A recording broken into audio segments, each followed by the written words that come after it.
¿Qué tal, queridos amigos? Nuevamente nos encontramos para continuar con el estudio que estamos llevando del libro de Marcos, en esta ocasión la octava lección. Lección que continúa lo que iniciamos la semana pasada, instruyendo a los discípulos, parte 2. Con este estudio, que comenzó con un milagro, recordemos, el milagro de sanar a un ciego con 2 toques, un milagro peculiar. Con este milagro inicia y termina un paréntesis dentro del libro de Marcos con otro milagro, en este caso dirigido al ciego Bartimeo. Es dentro de estos 2 milagros, dentro de ese lapso, que se dan todas estas instrucciones que nosotros estamos viendo ahora. En esta, en esta lección, en el estudio que vamos a desarrollar ahora, vamos a ver 3 grupos de lecciones, 3 grupos de enseñanzas que el Señor está dando a sus discípulos. No es el bosquejo espero publicarlo lo más pronto posible. Lo que vamos a ver es la ampliación a la lección, tomando citas del espíritu de profecía. Esto nos ayuda a tener un panorama más grande, más completo. Obviamente tampoco pretendo tener toda la información y todo el estudio, pues no alcanzaría el tiempo. Bueno, vamos a parar ya de los preámbulos y vamos a comenzar con el estudio, pero antes necesitamos que el Señor nos oriente, el Señor bendiga este estudio. Vamos a pedir por favor su bendición a través de una oración. Les pido me puedan acompañar. Señor Todopoderoso, vamos a comenzar con este estudio. No podemos hacerlo si tú no nos diriges. Nuestra capacidad, Señor, es muy limitada. Y te pido, por favor, Señor, que en todo este momento tú nos guíes, tu Santo Espíritu nos oriente, nos instruya, querido Padre. Grabe en nuestro corazón tus verdades, tu palabra, y podamos, Señor, deleitarnos, podamos disfrutar de este momento. Bendice este material, como también te pido que bendigas a todos aquellos que participan a través del Internet. Te suplico esto, Señor, en el nombre de Cristo Jesús. Amén, Señor. Bueno, vamos a ver entonces el primer grupo de lecciones que gira en torno a la familia, el matrimonio y los niños. Hablando del matrimonio, recordemos que los fariseos quieren hacerle una pregunta a Cristo sobre el divorcio para entramparlo con Herodes, pues a Herodes no le gustó el ministerio de Juan, que señalaba su pecado, y querían llevar a Cristo por esa misma línea. Obviamente el Señor Jesús no les dio el gusto, y al contrario, les da unas lecciones que ellos estaban olvidando, o en todo caso estaban pisoteando el matrimonio. Y hablemos precisamente de ello. Patriarcas y Profetas, página 26 y 27 dice: Dios celebró la primera boda, de manera que la institución del matrimonio tiene como su autor al creador del universo. El que estableció el matrimonio es Dios. Y si Dios crea algo, Dios crea para nuestro bien. Dios crea para nuestro beneficio, para nuestro deleite. Recordemos que en la creación 2 instituciones que se dieron de forma muy marcada fueron el matrimonio y el sábado. En este caso, hablando del matrimonio, también lo estableció para nuestro bien. Por eso Pablo dice: honroso es en todos el matrimonio. El matrimonio fue una de las primeras dádivas de Dios entregadas al hombre y es una de las 2 instituciones que, después de la caída, llevó a Adán consigo al salir del paraíso. El matrimonio no quedó restringido dentro del Edén y bueno, vivan como quieran. No, el matrimonio no quedó limitado únicamente para los que eran perfectos dentro del Edén y para el resto no. No, el matrimonio fue llevado por Adán y Eva y continúa hasta nuestros días.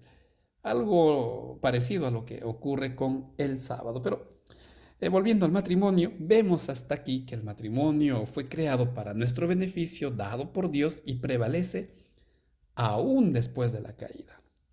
Cuando se reconocen y obedecen los principios divinos en esta materia, el matrimonio es una bendición, salvaguarda la felicidad y la pureza de la raza.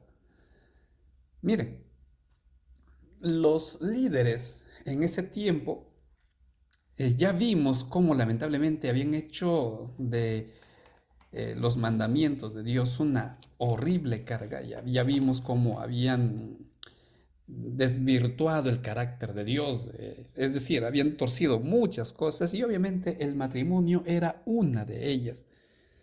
¿Y cómo lo habían desvirtuado? Pues, por un lado, podríamos hablar de una cultura extremadamente machista, donde la mujer no era su igual, la mujer era humillada, la mujer era menospreciada. Cada uno tenemos roles diferentes, en eso no vamos a discutir. Hay roles específicos, hay funciones, hay aspectos biológicos que son propios del varón, propios de la mujer. Eso no vamos a discutir. Pero a los ojos de Dios valemos lo mismo, a los ojos de Dios somos iguales. Ni uno ni otro está sobre. Pero en este caso los líderes habían hecho que en el matrimonio la mujer realmente valiera menos que el varón.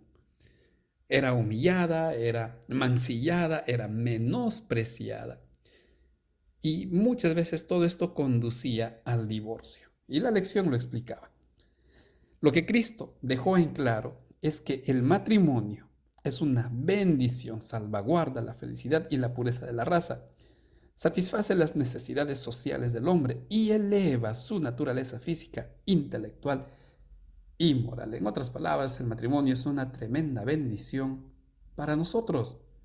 El matrimonio constituye una gran bendición de parte de Dios para el hombre. Algo que cuando el Señor Jesús llegó encontró pisoteado, como lo hacían también con el sábado. Ahora, esto no es propio del tiempo de Cristo. En nuestros días el matrimonio lamentablemente está en extinción. Y hablo del matrimonio tal como Dios instituyó, no de la convivencia, no de hacerlo a mi manera, sino el matrimonio tal como Dios ordenó. Es más, se pretende establecer, entre comillas, nuevas formas de matrimonio, nuevas costumbres. Se está desvirtuando, se está pisoteando nuevamente lo que realmente es el matrimonio. Entonces Cristo, lo que estamos viendo en esta primera parte es, en este episodio, está realzando la belleza del matrimonio al punto, de acuerdo a lo que podemos leer en esta cita, es que el matrimonio debería de realzar las cualidades del hombre física, intelectual y moral. Bueno, hablar del matrimonio es hablar bastante, pero entre la pareja, por ejemplo, lo que debería de existir es un mutuo apoyo y crecimiento de los dos en todos los aspectos, en lo espiritual, en lo intelectual, en lo social, un crecimiento que edifique a la pareja y en consecuencia edifique a la familia. Esto es lo que hizo Cristo. Obviamente no, quizá no en estas palabras, pero lo que Cristo les dijo a los líderes es que el matrimonio tuvo su origen en Dios y ustedes están desvirtuando la belleza del matrimonio. Continuamos con esta otra cita, el hogar cristiano, hablando del matrimonio. En relación a este episodio, dice lo siguiente. Jesús vino a nuestro mundo para rectificar errores y restaurar la imagen moral de Dios en el hombre. En la mente de los maestros de Israel habían hallado cabida sentimientos erróneos acerca del matrimonio.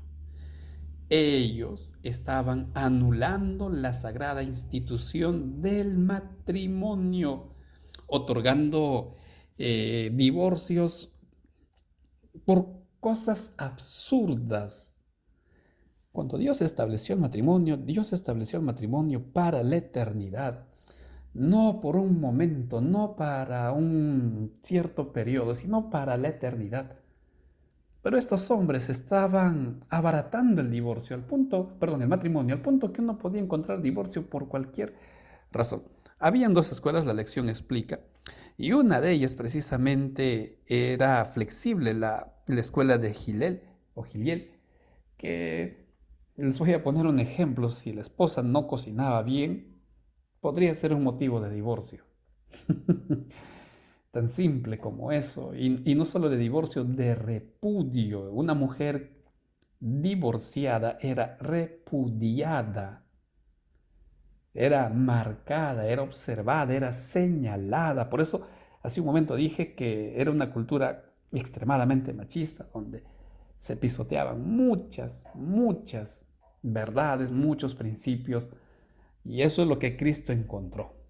Estaban anulando el matrimonio. El hombre, dice, estaba endurecido de tal manera que su corazón, o en su corazón, que por la excusa más trivial se separaba de su esposa, o si prefería, esto es mucho peor, la separaba a ella de los hijos y la despedía.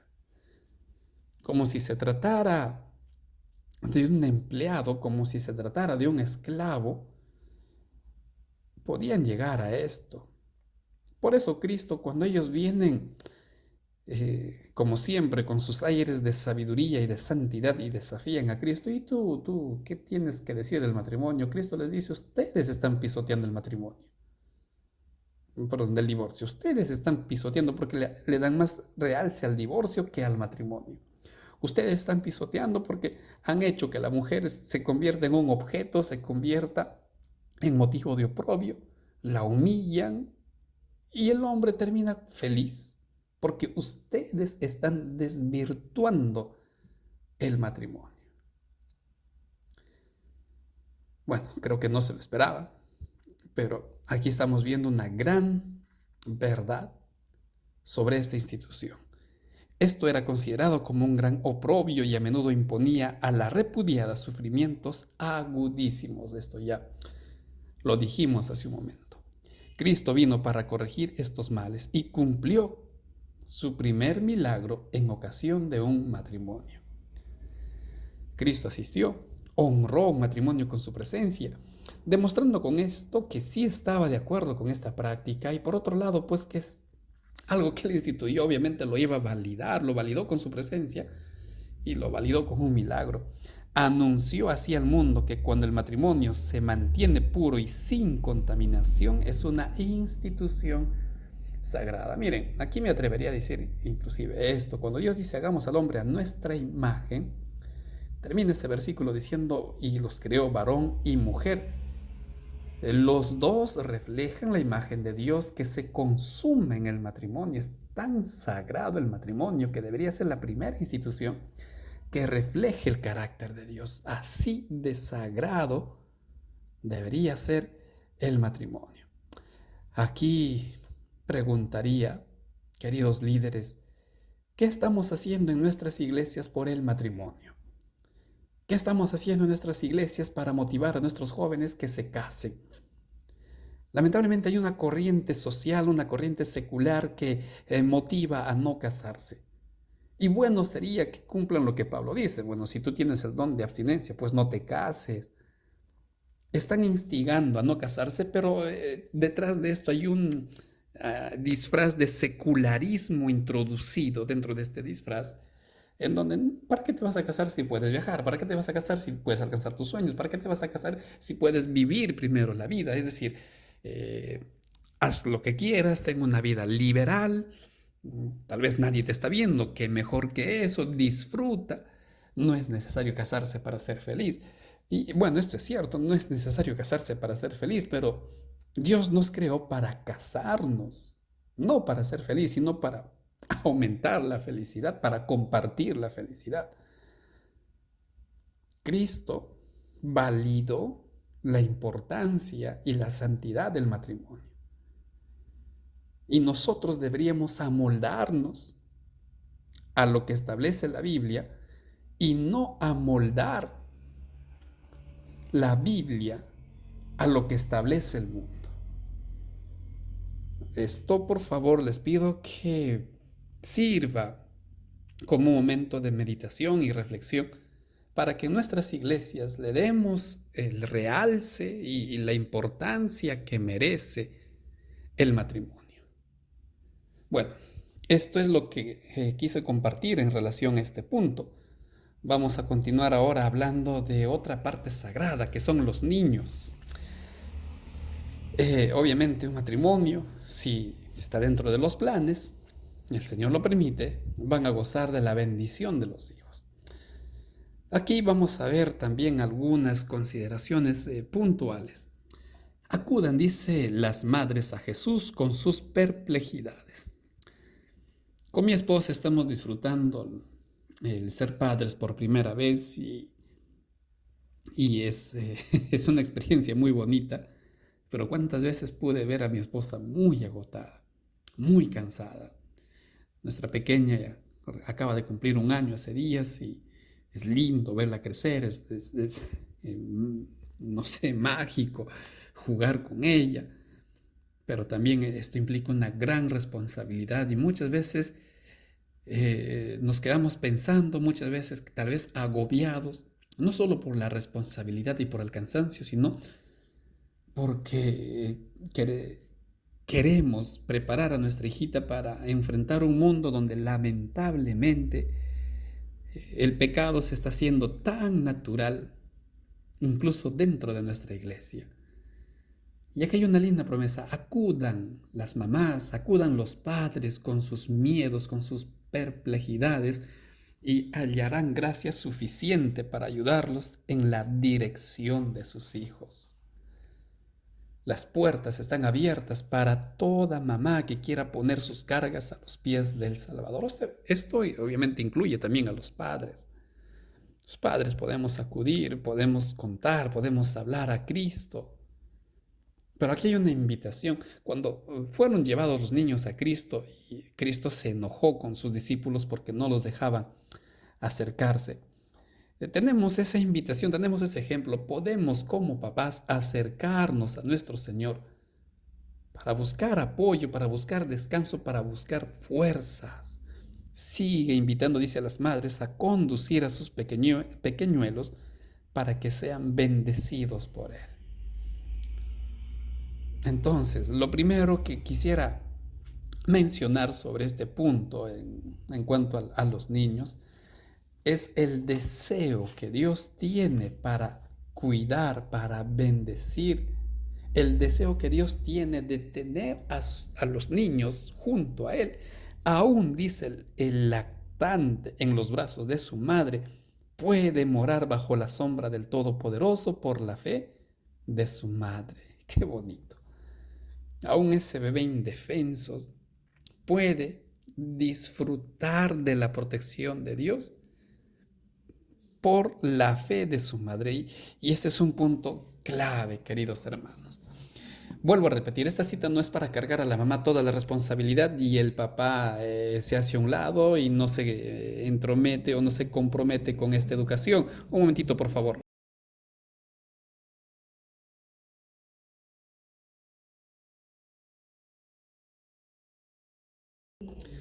Disculpe, pequeño ruido que estaba interrumpiendo. Los padres tenemos la obligación de estar comprometidos con la educación de nuestros hijos. Pero el punto donde quiero enfatizar es esta parte, la fe de los papás. Nuestros hijos van a conocer de Dios y van a disfrutar del amor de Dios en la medida que nosotros estemos consagrados a Dios. Nuestros hijos van a disfrutar de ese privilegio en la medida que la mamá busque a Dios, que el papá se entregue a Dios. Esto no es algo que automáticamente ocurre y el hombre o los padres en este caso no hacen su parte. Tenemos que hacer nuestra parte. Tenemos que estar imbuidos con Dios, comprometidos con Dios, para que ese ser more ante nuestro Señor. Por favor, recordemos esto. A veces los padres cometemos el error de creer que la iglesia lo va a hacer todo.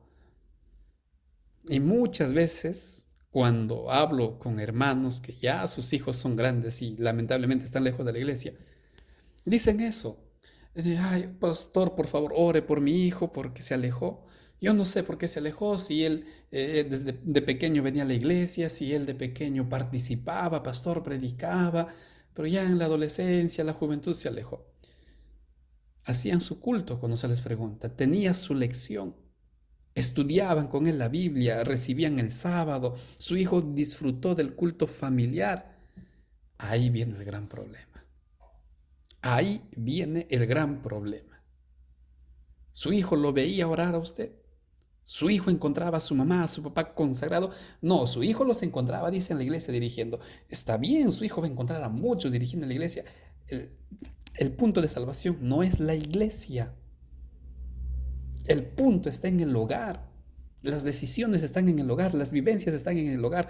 La consagración, queridos hermanos, está en el hogar. El ambiente en la iglesia será un reflejo de la consagración familiar. A veces, vuelvo a repetir, creemos que con llevarlo una vez a la iglesia, queremos que el Señor haga milagros en su vida. Depende de la fe de la mamá y del papá que ora. Vamos a seguir leyendo. Juan el Bautista estuvo lleno del Espíritu Santo desde su nacimiento. Si queremos vivir en comunión con Dios, nosotros también podemos esperar que el Espíritu Divino amolde a nuestros pequeñuelos aún desde los primeros momentos. Qué lindo texto. Y sobre todo, qué linda verdad. Es decir, que Dios desea moldear a nuestros niños.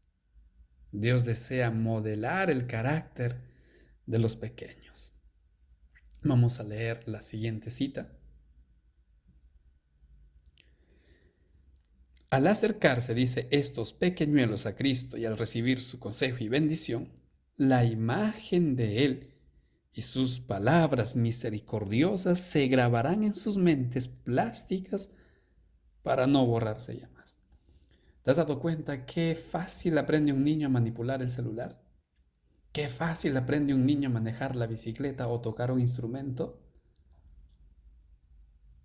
Pues así de fácil pueden aprender de Dios y mucho más. ¿Cuánto tiempo del día dedicamos a que nuestro hijo pase aprendiendo de Dios? Permíteme decirte algo, y voy a pedir algo que pocas veces lo hago.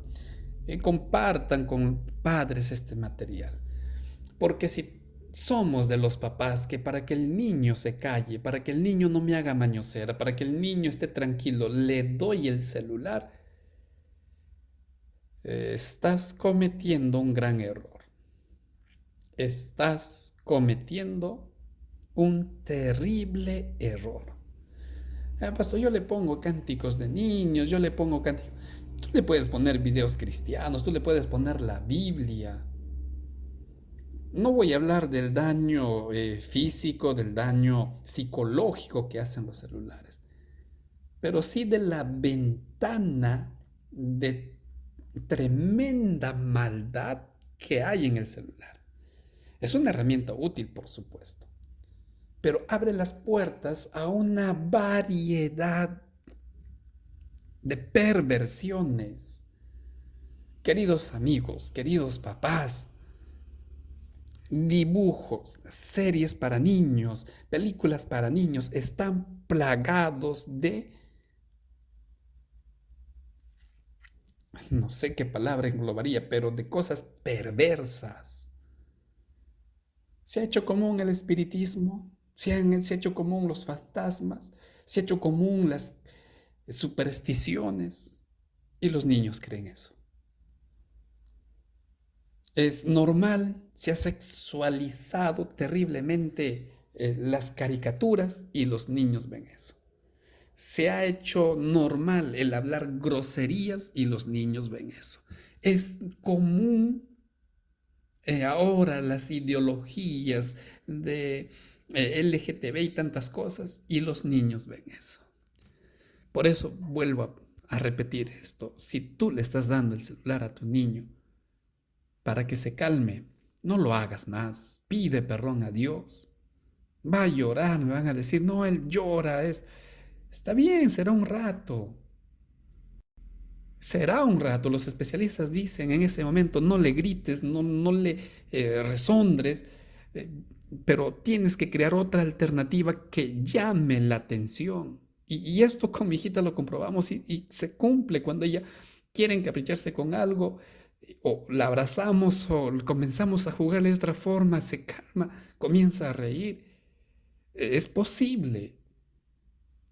es posible, porque sus mentes tan frágiles y plásticas están aprendiendo de todo y no permitas que Satanás lo eduque para él. No lo permitas, querido papá. Por favor, por favor, meditemos en esto.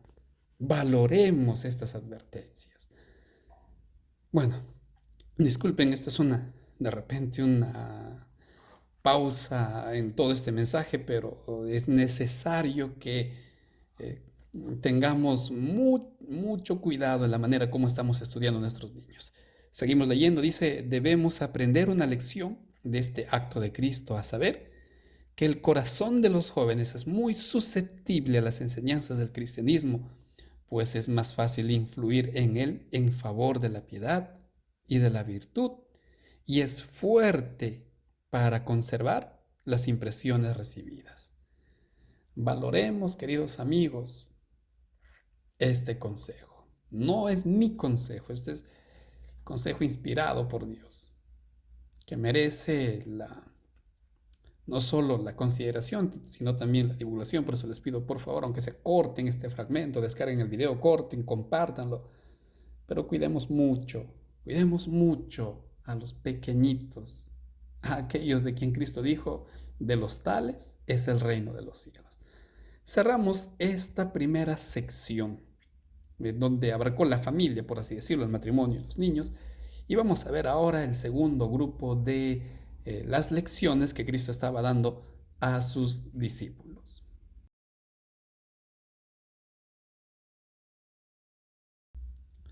Hablemos ahora del joven rico y la idolatría. Creo que es conocida esta historia. El joven rico que se acerca a Cristo a decirle qué necesito para ser salvo, pero bueno, tal vez también le estaba diciendo, mira, yo soy bueno y merezco la salvación, tal como vamos a ir descubriendo a continuación.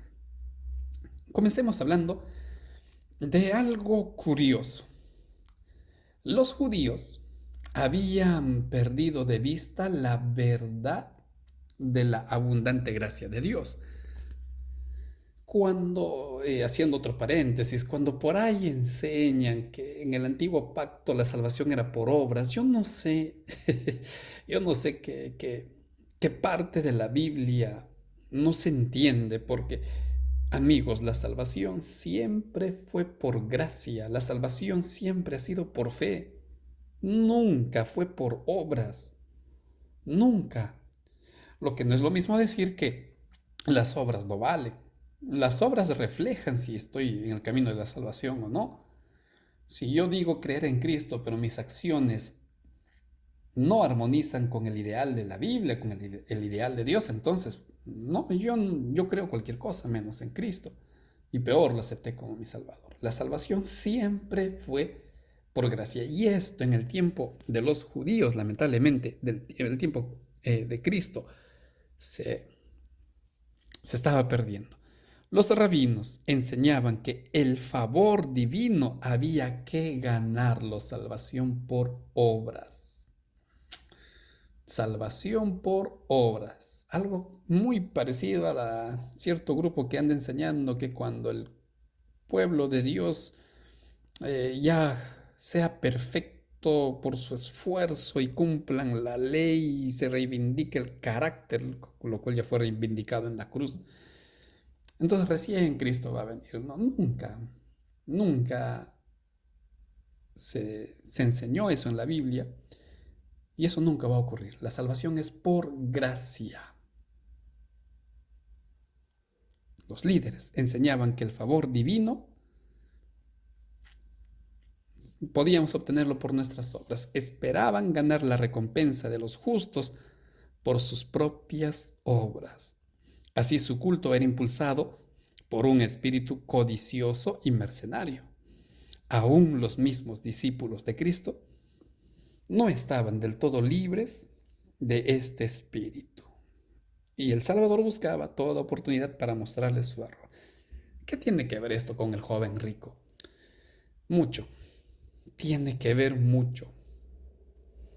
El contexto que estamos viendo ahora es de una escuela, de una religión, de una mentalidad que se enseñaba que si tú obedeces estos mandamientos, esto, entonces ya mereces la salvación. Eres digno de la salvación. Dios te debe la salvación. Qué terrible. Eso es lo que se enseñaba. Y aquí precisamente es cuando encontramos al joven rico. Cuando le pregunta, maestro, ¿qué necesito para ser salvo? Fe y trabajo, dice. ¿No saben que cuando el joven rico se acercó a Cristo y le preguntó qué debía hacer para tener la vida eterna, Cristo le dijo que guardara los mandamientos? El joven contestó, sí, todo esto lo he guardado. Todo esto lo he guardado. Pero el Señor quería que entendiera que esta lección se aplicaba a él. Cristo quería que entendiera que cuando le estaba preguntando, ¿qué dice la ley? ¿Has oído, has escuchado, conoces lo que dice la ley? Sí, dijo él, entonces guárdala. Cuando Cristo le estaba diciendo, guarda la ley, lo que le estaba diciendo el Señor Jesús es, tú no estás guardando la ley. Tú no estás guardando. Por eso esta parte dice, el Señor quería que entendiera que esta lección se aplicaba a él. Que la pregunta que le hace, ¿conoces la ley? Sí, entonces guárdala. En otras palabras, ¿conoces la ley? Sí, conozco la ley. ¿Y por qué no la estás guardando? A lo que el joven rico le pregunta, pues que, o le responde que sí. ¿Qué más me falta? Le pregunta. No percibía que había algo que se refería a él. O porque no había de tener la vida eterna. ¿Por qué no había de tener la vida eterna? Entonces, esto es un poquito enredado, de repente no lo sé, cómo lo ven ustedes, si lo entienden a la primera, correcto. Pero vuelvo a repetir, lo que el Señor Jesús le estaba diciendo, a ti te está faltando algo. ¿Conoces la ley? Sí, conozco la ley. Entonces, ¿por qué no guardas la ley? Y ahí le dice el joven, ¿qué más me está faltando? ¿Qué más tengo que hacer? No percibía que había algo que se refería a él. Lo he guardado, le dice. Ahora Cristo toca el punto débil de su corazón. En otras palabras, bueno, vamos a ver si realmente estás cumpliendo la ley. Y date cuenta, le dice tú mismo si cumples o no cumples la ley. Ven, sígueme y tendrás la vida. Es decir, eh, muéstrame que amas a Dios o muéstrate a ti mismo que amas a Dios. ¿Estamos entendiendo, queridos amigos? Esta es una lección tremenda, tremenda, tremenda. El joven rico no se daba cuenta que había caído precisamente en la idolatría. No se daba cuenta que estaba faltando a los mandamientos. Por eso Cristo le dice entonces, a ver, para que entiendas. Si tú dices cumplir los mandamientos, entonces deja todo y sígueme. Demuéstrame que me estás dando o estás dando a Dios el primer lugar. Seguimos leyendo. ¿Qué hizo el joven? Se alejó muy triste porque tenía muchas posesiones. Ahora bien, él no había guardado los mandamientos en absoluto. Debería de haber aceptado a Jesucristo como su Salvador y haberse asido a su justicia. Entonces, al poseer la justicia de Cristo, hubiera podido guardar la ley de Dios. La ley no la guardamos para ganar la salvación, eso lo sabemos. Y la ley tampoco nosotros la podemos guardar a menos que sea por el poder de Dios. Y el joven no entendía esto, que solo se puede cumplir gracias a la misericordia de Dios. El joven magistrado no podía hollar la ley, debía respetarla, debía amarla. Entonces Cristo habría aportado el poder divino para combinarlo con los esfuerzos humanos. Él creía que merecía la salvación y cuando Cristo le dice, no, tú tienes otro Dios. Tú amas más el dinero que a Dios. En consecuencia, no estás guardando la ley. Estás hollando la ley. y no vas a poder hacerlo. Tú tienes que seguirme si deseas guardar la ley. Pero ¿qué hizo? Como ya leímos, tristemente se alejó, rechazó. Esta cita es preciosa, hablando del joven rico, palabras de vida del gran maestro. En este libro leemos lo siguiente: el que se ama a sí mismo es un transgresor de la ley. Jesús deseaba revelarle al joven y le dio una prueba para que manifestara su egoísmo. Pero este joven no deseaba mayor luz.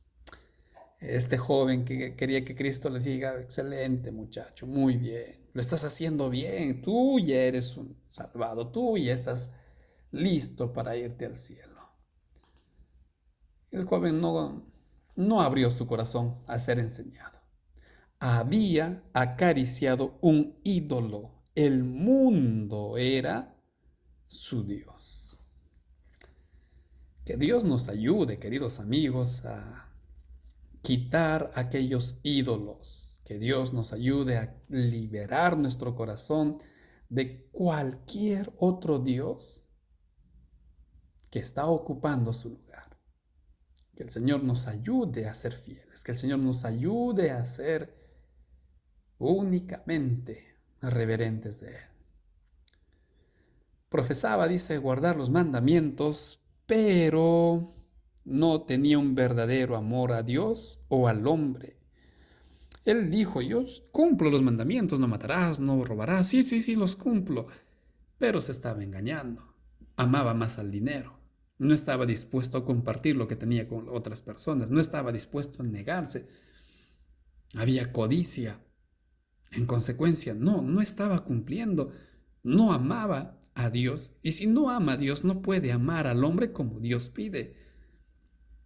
Por naturaleza podríamos decir en nosotros: si Dios permite que tengamos amor, pero ese amor con el cual vivimos todos es un amor egoísta, es un amor condicionado, es un amor lamentablemente dañado por el pecado.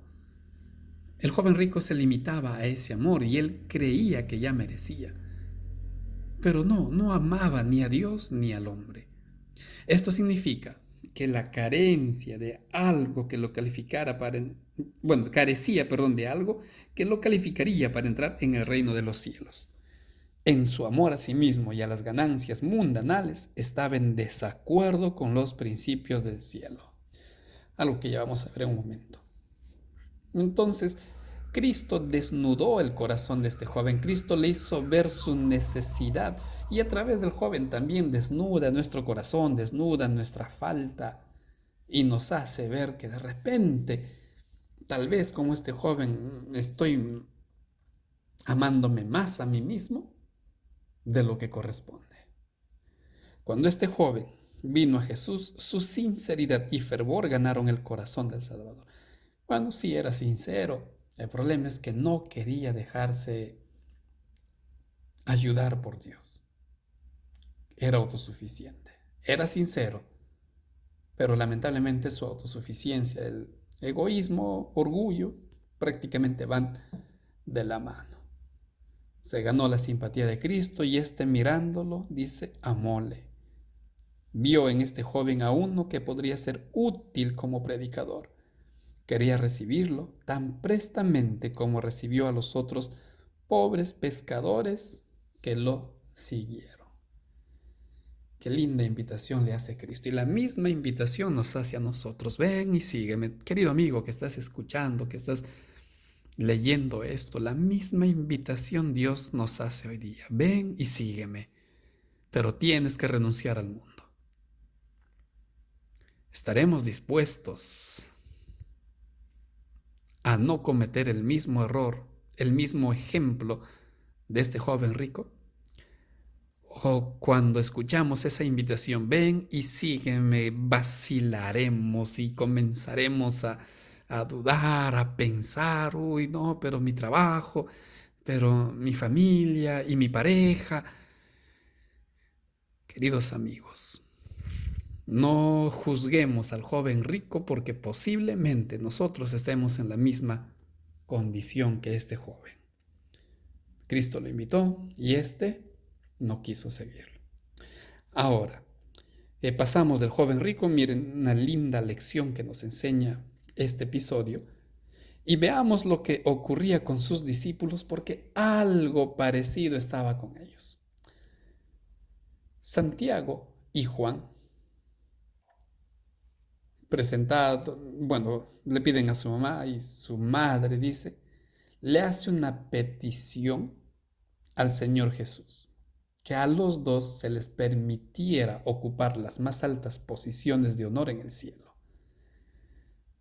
Marcos dice que los dos se acercaron. Él dice: maestro, queremos hacerte un pedido, a ver si quieres. ¿Y qué es lo que quieren?, les dice Cristo. Que Juancito esté a la derecha y yo a tu izquierda, o viceversa, pero déjanos estar sentados a tu lado. Ahora, lo curioso de este caso es que estos discípulos y los demás minutos antes estaban escuchando cómo Cristo les decía: voy a ir al cielo y voy a ser entregado y voy a ser asesinado. Eso les dijo Cristo: iré, voy a morir y voy a resucitar. Me van a azotar, me van a matar, pero voy a resucitar. Y ellos le dijeron prácticamente: no nos importa. Lo que ahorita nos importa es la recompensa. Lo que ahorita nos interesa es qué vamos a ganar. Qué terrible es el egoísmo. Qué terrible es el egoísmo. El Salvador les contesta: ustedes no saben lo que me están pidiendo. Miren lo que dice esta parte. Jesús conocía el sacrificio infinito que costaría adquirir esa gloria. No tenían idea del alto precio que se iba a pagar para que tan solo obtuviéramos la salvación, para que ellos dos se salvaran. Cristo iba a pagar un terrible precio. Y ellos diciéndole: maestro, ese es tu asunto. Nosotros queremos la recompensa, queremos que nos garantices la recompensa. ¿Cómo se habrá sentido Cristo? Hablándoles: miren, voy a ir, voy a morir. Y ellos: Señor, ¿y qué vamos a ganar nosotros? Pero ¿no será que nosotros también hacemos lo mismo? Pensamos únicamente en qué voy a ganar, qué voy a recibir. Como tanto tiempo voy a la iglesia y no recibo lo que pido, veo que el mundo es injusto. Pues entonces, mire, ¿sabes qué, Señor? Como tú no me bendices, me voy a decir que sufre. No te hago caso. Y no tenemos la menor idea del alto precio que el cielo pagó para recibir la vida eterna, para ser salvados. Todo esto lo soportó, dice Cristo, por el gozo puesto delante de él, quien sufrió la cruz, menospreciando el oprobio, porque lo que a él le gozaba era que tú y yo podamos entrar a esa patria celestial y recibir la vida eterna. Queremos llegar al cielo, pero no nos relacionamos con el Señor del cielo. Queremos recibir la corona de vida, pero no nos relacionamos con el pan de vida que vino a este mundo. Queremos tener las bendiciones, queremos disfrutar de las respuestas a nuestras oraciones, queremos ver milagros. Pero al Señor que hace los milagros, al Señor que bendice, a veces tan solo le susurramos una oración y nos quejamos cuando las oraciones no son respondidas. ¿Qué es lo que dominaba el corazón de estos discípulos y que posiblemente sigue luchando en nuestro corazón? El egoísmo. A fin de conocerle sobre este asunto, dice lo siguiente: el Señor convierte en su representante al siervo fiel y humilde. Y aquí hablamos de la humildad, porque Cristo les dice: ustedes piensan que en el cielo las cosas se gobiernan como en la tierra, que el más poderoso goza de favores, de privilegios, que el más poderoso está para ser exaltado. No. Lo que se busca es al siervo fiel y humilde, el que no se ensorbecerá ni pensará de sí más elevadamente de lo que deba pensar. Si Dios te puso en un cargo de renombre, pues Dios te puso para que sirvieras, no para que tú te sirvas. Dios te puso ahí para que ayudes, para que te humilles y sigas ayudando, no para humillar a otros. La vida del tal siervo que se dedica a Dios como un sacrificio vivo, y esa vida es aceptada, usada y sostenida por Dios. Dios anhela hacer sabios a los hombres con su propia sabiduría divina para que esa sabiduría pueda ser ejercida para provecho de Dios. Eso es lo que el Señor anhela, eso es lo que el Señor quiere. Servir, entregarse, estar dispuesto a ayudar. Eso es lo que Dios demanda de nosotros. Él se manifestará a sí mismo mediante el consagrado y humilde obrero. Ahí está Dios, trabajando con esa persona, obrando a través de esa persona, con el que se consagró y con el que está dispuesto a servir. Emplead cada facultad que os ha sido confiada como un sagrado tesoro que ha de usarse para impartir a otros el conocimiento y la gracia recibida, para servir, para ayudar, para predicar, no para beneficiarnos. Así responderéis el propósito por el cual Dios os ha dado. El Señor no nos requiere que nos sumerjamos o que sumerjamos el yo en Jesucristo y que dejemos que toda la gloria sea para Dios. Eso es lo que Dios demanda de nosotros. Ya no vivo yo, mas Cristo vive en mí. Para mí, dice Pablo, el morir es ganancia. Para mí, el vivir es Cristo y el morir es ganancia. Y todo lo que antes, dice Pablo, para mí era ganancia, ahora lo tengo y lo estimo como basura. Que el Señor nos ayude a arrancar, a desprender el egoísmo de nuestros corazones. Que el Señor nos ayude a quitar ese orgullo que corrompe, que destruye corazones. Pero esto solo lo vamos a hacer si nosotros nos sumergimos en Cristo. Cerramos la lección del joven rico y la tremenda metida de pata de sus discípulos, porque esto desencadenó un conflicto entre ellos. Pero gracias a Dios que tenían a Cristo. Y ahora queda como un ejemplo de lo que no debemos hacer. Vamos a ver la última lección que veremos en este estudio.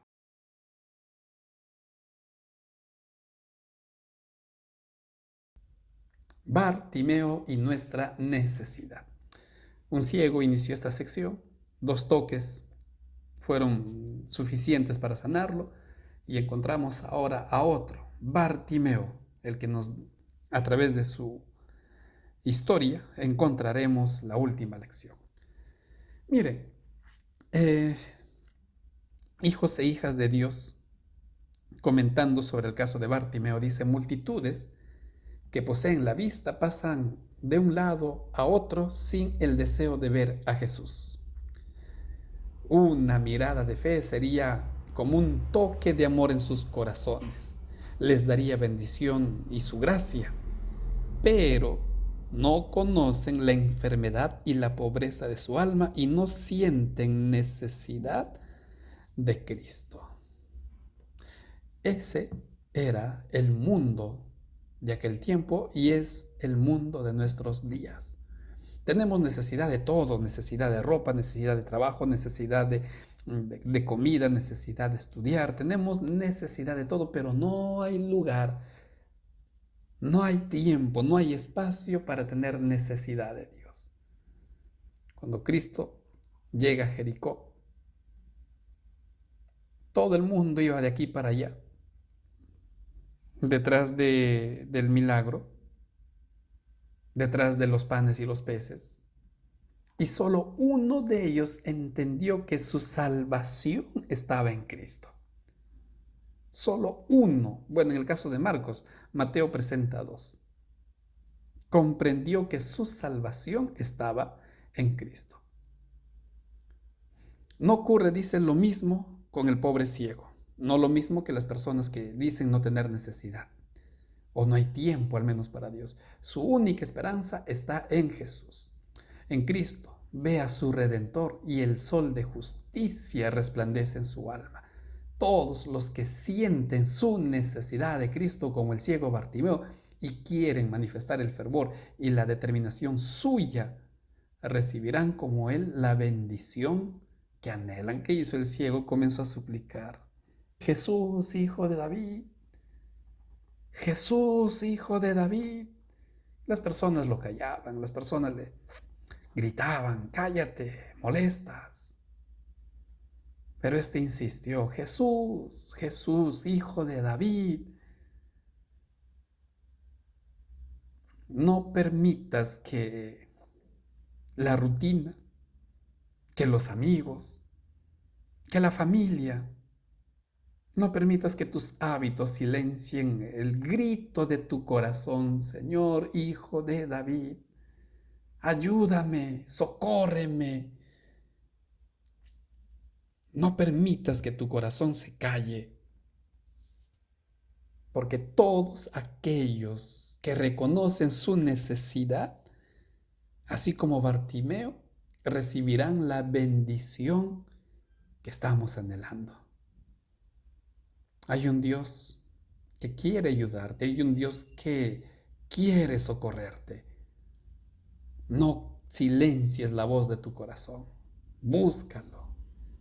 Y aquí, para ya terminar con el último punto sobre este caso, sobre este tema, Camino a Cristo en la página 19 dice esto: no basta comprender la amante bondad de Dios ni percibir la benevolencia y la ternura paternal de su carácter. No basta discernir la sabiduría y justicia de su ley, ver que está fundada sobre el eterno principio del amor. No basta.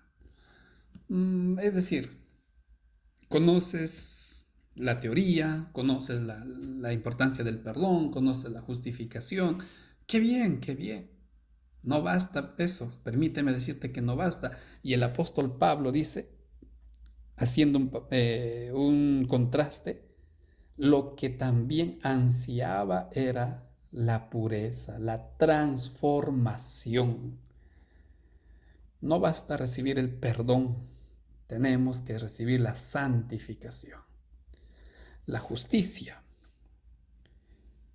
que no podía alcanzarla por sí mismo, por eso exclama: hombre infeliz que soy, ¿quién me librará de este cuerpo de muerte? Romanos 7:24.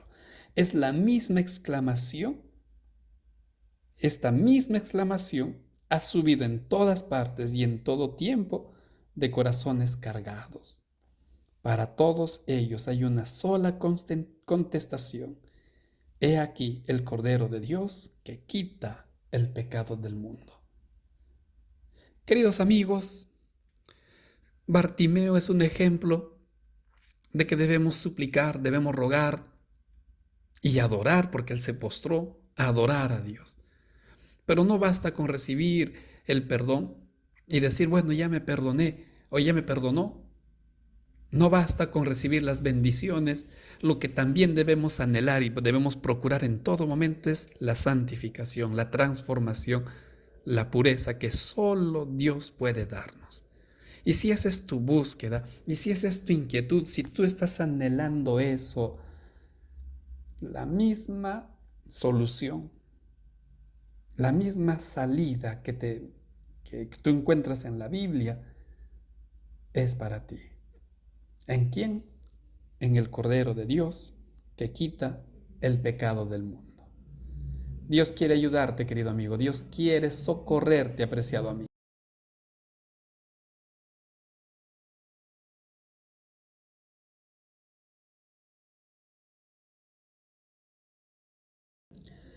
Disculpe, otra vez vino la bulla, está cruzando un anuncio por la calle. Queridos amigos, no dejemos de buscar a Dios. No dejemos No rechacemos su ayuda, no dejemos a Dios con todo el deseo de ayudarnos. Con esto cerramos, apreciados amigos, el estudio de la lección de esta semana. Vamos a terminar este comentario. Una linda lección, tantas cosas que resaltar, tantos temas que necesitamos de repente ahondar. Es poco. Aún estudiar en un trimestre, vuelvo a repetir, el libro de Marcos no es suficiente. Se saltan muchas cosas, se omiten algunas, pero mientras tenemos la posibilidad, estudiemos, queridos amigos, cada día.